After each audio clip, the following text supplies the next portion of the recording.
वाक्यांशों को मात्र उदाहरण ही नहीं मानना चाहिए। नया नियम मसीह के सच्चे अनुयायियों को उसकी कलीसिया, उसकी देह तथा उसका रज्जे कहता है। क्या कहता है?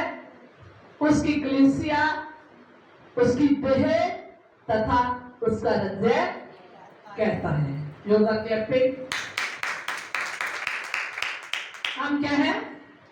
विश्वासी जो है, प्रभु पर विश्वास जो करते हैं, प्रभु यीशु मसीह के ऊपर विश्वास जो करते हैं, वो क्या है? कलीसिया है, प्रभु की देह और प्रभु का रज्जे है। वही क्या है? प्रभु का रज्जे है। तो आज आपको मैं एक बहुत बड़ी बात बताने वाली हूँ। प्रभु के रज्जे की स्थापना कब हुई? प्रेरितों के काम 2 अध्याय, जहां स्टार्टिंग से पढ़ने शुरू करेंगे। प्रेरितों के काम दिन आया, जब पेंटिकोस्ट का दिन आया तो वे सब एक जगह इकट्ठे थे। वो कलीसिया के लोग, वो विश्वासी सब एक जगह इकट्ठे थे और एकाएक आकाश से बड़ी आंधी सी सनसनाहट का शब्द हुआ। एकाएक, यानी कि अचानक। एकाएक का मतलब क्या है? अचानक आकाश से बहुत बड़ी आंधी की सनसनाहट यानी की आवाज आई। हाँ जी। और उससे सारा घर जहां वे बैठे थे गूंज गया। उससे जहां वे विश्वासी बैठे थे सारा घर गूंज गया। चले बैठे थे वो सारा घर गूंज गया। हाँ जी। और उन्हें आग की सी जीपें फटती हुई दिखाई दी। हालेलुया, हालेलुया, हाथ उठा के बोले हालेलुया। हालेलुया। क्या आया उनके पास? आग। और आग की सी जीवें फटती हुई उन सब विश्वासियों को, सब चेलों को दिखाई दी। कितने लोग थे उस जगह पर? 120 लोग जो इस आग से भर गए थे। बहुत सारे, हजारों के करीब लोग जगह जगह से, देश विदेश से, गांव शहरों राज्यों से, जातियों अन्य जातियों से, भाषा अन्य भाषाओं बोलने वाले लोग इनको देख रहे थे। हाँ जी। और उनमें से हर एक पर आ ठहरी। और उनमें से हर एक के ऊपर आ ठहरी।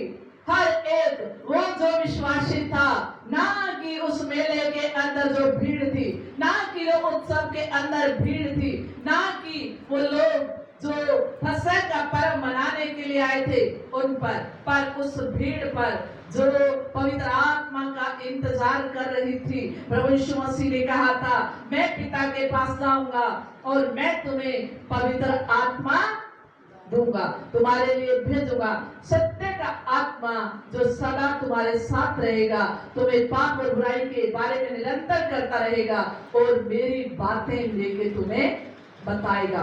और जब तक वह तुम पर ना आए तब तक तुम बाहर ना जाना।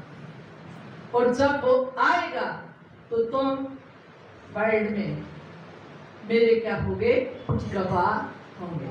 हर छोर में तुम मेरे क्या होगे? गवाह होंगे। हाँ जी। और वे सब पवित्र आत्मा से भर गए। और वे सब पवित्र आत्मा से भर गए। और जिस प्रकार आत्मा ने बोलने की सामर्थ्य दी, जिस प्रकार आत्मा ने उनको बोलने की सामर्थ्य दी, वे अन्य अन्य भाषा बोलने लगे। योगा क्लैपिंग। पवित्र आत्मा हमें बोलने की सामर्थ्य देता है, अन्य भाषा बोलने की सामर्थ्य देता है। पर हम पवित्र आत्मा का इंतजार नहीं करते, हम पवित्र आत्मा के वरदान को मांगते नहीं है। पवित्र आत्मा ही है जो हमें हर प्रकार का वरदान देता है। 9 वरदान किसके हैं? पवित्र आत्मा के हैं। 9 वरदान किसके हैं?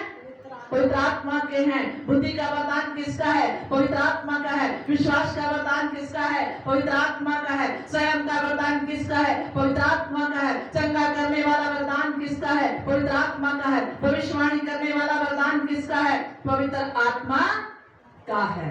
हालेलुया। सारे वरदान जिसको जिसकी जरूरत है, पवित्र आत्मा उन वरदानों को सौंप देता है। फिलिपियों में हम पढ़ेंगे, वहां पर वरदानों के बारे में लिखा है। अफिसियों में लिखा है 5:22 में वरदानों के बारे में लिखा है। Hallelujah, hallelujah, hallelujah. पवित्र आत्मा ही उन सब वरदानों को देता है। और इनमें से मैं आपको बताऊं कौन सा वरदान सबसे बड़ा है? बुद्धि का वरदान। कौन सा वरदान? बुद्धि का वरदान सबसे बड़ा है। कलीसिया के लिए भविष्यवाणी का वरदान सबसे बड़ा है। और चंगाई का वरदान, हालेलुया, हालेलुया, हालेलुया। वरदान सब बड़े हैं, हालेलुया, पर सबका सबसे बड़ा वरदान है बुद्धि का वरदान। अगर बुद्धि नहीं है तो वरदान किसी भी काम के नहीं है। आप ध्यान में, राजा सुलेमान ने धन दौलत सब कुछ उसके पास था।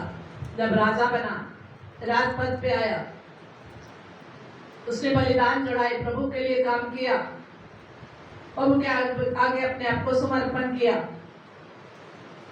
तो परमेश्वर उसे सपने में मिला, दर्शन दिया, कहता मांग तो क्या मांगता है? क्या मांगा उसने? सब बोलो, क्या मांगा? आवाज नहीं आ रही आपकी। क्या मांगा? बुद्धि। उसने बुद्धि का वरदान मांगा। क्यों उसने बुद्धि का वरदान मांगा? बुद्धि के बिना करोड़ों रुपए भी किसी काम के, फौज भी किसी काम की नहीं है, हाथी घोड़े भी किसी काम के नहीं है, करोड़ों करोड़ों रथ भी किसी काम के नहीं है। इसलिए बुद्धि का वरदान सबसे बड़ा है। परमेश्वर ने उससे कहा, मैं तुझे बुद्धि, ज्ञान और समझ से भरा हुआ विवेक देता हूं। आमेन, आमेन। आप भी कहें, प्रभु मुझे बुद्धि, ज्ञान, समझ से भरा हुआ विवेक दे, ताकि मैं संसार में रहकर तेरी महिमा करूं और हर एक वो भला कार्य जिसको करने के लिए तूने मुझे बुलाया है कर सकूं। आमेन। हमें ध्यान देना है। हम परमेश्वर से मांगते हैं, बहुत कुछ मांगते हैं, संसारिक चीजें मांगते हैं, पर वो नहीं मांगते वो जो चीज हमारे पूरे परिवार के काम आने वाली है। हालेलुया। और पूरी जिंदगी काम आने वाली है और सारे संसार में काम आने वाली है। जिस भी कोने पर आप चले जाओगे वहां बुद्धि काम करेगी। जिस भी देश में आप चले जाओगे वहां बुद्धि काम करेगी। मैं आपको एक कहानी सुना के वचन को समाप्त करेंगे। Hallelujah, hallelujah, hallelujah. एक जंग लड़का था, एक जंग लड़का था, उसके पास बुद्धि नहीं थी। उसके पास क्या नहीं थी? बुद्धि नहीं थी, शब्द नहीं थे। और वो जहां भी जाता, जिस घर में जाता, जिस गली में जाता, जिस मोहल्ले में जाता, जिस भी रिश्तेदार के पास जाता, सब उसे, नाम तो उसका कोई और था, लेकिन सब उसे कहते बुद्धू। क्या कहते? बुद्धू। बुद्धू का मतलब समझते हो? जिसके पास बुद्धि नहीं होती, ना समझ होता है, ये तो बुद्धू है। ये तो क्या है? बुद्धू है, बिना बुद्धि के है, इसके पास समझ नहीं है, बुद्धि नहीं है। तो एक दिन उसने निर्णय ले लिया, मैं सिरसा से दूर चला जाऊंगा, तब मुझे कोई बुद्धू कह के नहीं पुकारेगा। हिसार चला गया। कहां चला गया? हिसार चला गया। अब कुछ दिन तक उसने वहां काम करना शुरू कर दिया। थोड़े दिन के बाद मालिक कहता है, अरे बंधु क्या कर रहा है? कहता, इसको मेरा नाम किसने बता दिया? इसको मेरा नाम किसने बता दिया? मैं तो इसलिए जहां आया था कि कोई मेरे नाम की पहचान न करे। वो उस शॉप से हट के दूसरी पर गया। अब उसके काम ही बुद्धू वाले हैं। दूसरी शॉप पे गया तो थोड़े दिन काम किया, मालिक को पता चल गया ये उल्टे सीधे काम करता है। मालिक फिर कहता है, अरे बुद्धू ये क्या कर रहा है? ये घी तुझे तेल में क्यों डाल दिया? घी को अलग रखना है, तेल अलग रखना है। कहता, ले अब क्या करूं? इसको भी मेरे नाम का पता चल गया। वो बुद्धू कहलाना नहीं चाहता था। अब वो कहां चला गया?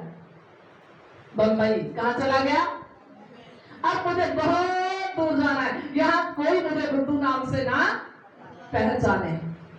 अब कहां चला गया? बंबई। कहां चला गया? बंबई में चला गया। कुछ दिन ऐस मस्ती मारी और फिर कहता है, अब बॉलीवुड में जाता हूं। अब कहां जाता हूं? बॉलीवुड में जाऊंगा, अच्छा गायक बनूंगा, अच्छा अच्छे अच्छे सपने सजा के वो गया। हालेलुया। उसने काम पकड़ा। जब काम पकड़ा तो थोड़े दिन के बाद ही फिर उसके काम प्रकट होने शुरू हुए। और जब उसके काम प्रकट होने शुरू हो गए, फिर लोग उससे बुद्धू पुकारने लगे। अब वो बैठ के रोने लग गया। मैं जहां भी जाता हूं लोग मुझे बुद्धू कहते हैं, मैं जहां भी जाता हूं लोग मुझे बुद्धू कहते हैं, जबकि मैं किसी को अपना नाम नहीं बताता। अपने आप ही मुझे ये ढूंढ लेते मेरे नाम को और मुझे बुद्धू कहना शुरू कर देते हैं। रोने लगा। अभी जिसके सामने वो रो रहा था, कहता, तू रोने क्यों लगा? कहता, इसलिए रो रहा हूं, मैं किसी को अपना नाम नहीं बताता, बुद्धू बुद्धू, लेकिन अपने आप ही लोग मुझे बुद्धू कहना शुरू कर देते हैं। वो कहते हैं, इसलिए तेरे को बुद्धू कहना शुरू कर देते हैं क्योंकि तू समझ नहीं रखता, तेरे काम बुद्धू वाले हैं। और जब तेरे काम सुधर जाएंगे तुझे लोग बुद्धू नहीं कहेंगे, समझदार कहेंगे, सियाना कहेंगे, बुद्धिमान कहेंगे।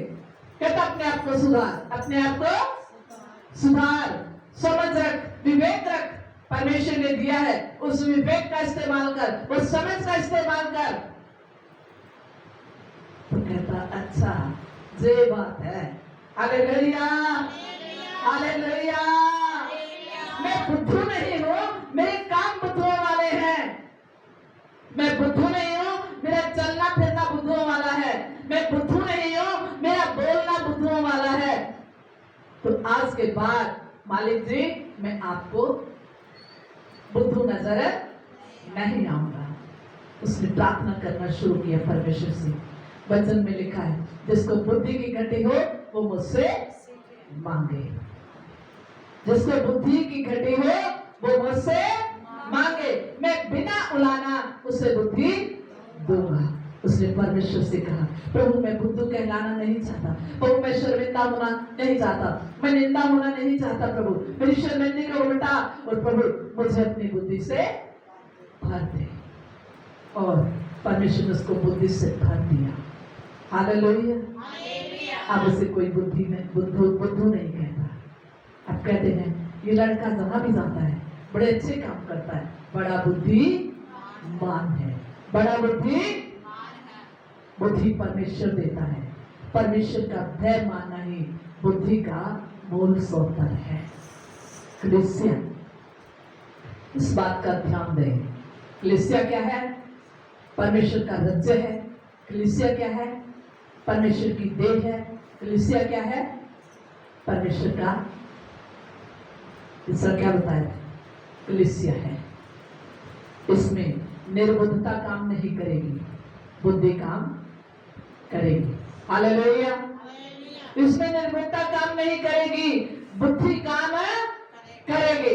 तब आप क्या प्रभु की देह कहलाएंगे, तब आप कलीसिया कहलाएंगे, तब आप परमेश्वर के हृदय के लोग कहलाएंगे। आपका चलना, फिरना, उठना, बैठना, सोचना, विचारना, सब समझ के साथ चलोगे, तब आप बुद्धिमान कहलाएंगे और परमेश्वर के बच्चे कहलाएंगे। हालेलुया, हालेलुया।